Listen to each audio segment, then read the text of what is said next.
an amazing week for Team Airbus at the Paris Airshow.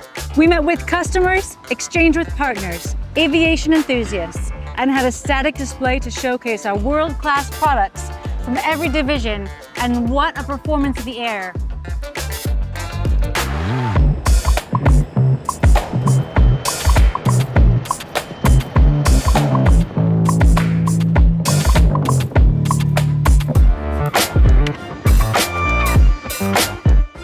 Within the first 3 days of the show, we secured over 800 firm orders for our commercial aircraft family, and we announced the biggest single purchase agreement in the history of commercial aviation with Indigo. After keeping you on your toes for more than 7 months, we announced the winners of the A350F livery design competition and revealed the artwork for the very first time. Make sure to check it out.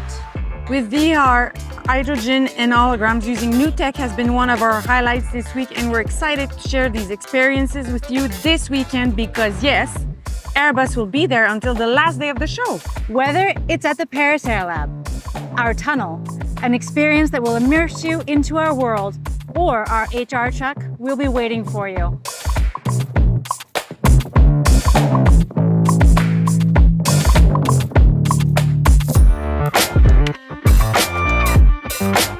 It was a real pleasure to be your reporters this week at the Paris Air Show. Now the show must go on and it's your turn to enjoy from up close. So enjoy and See you soon!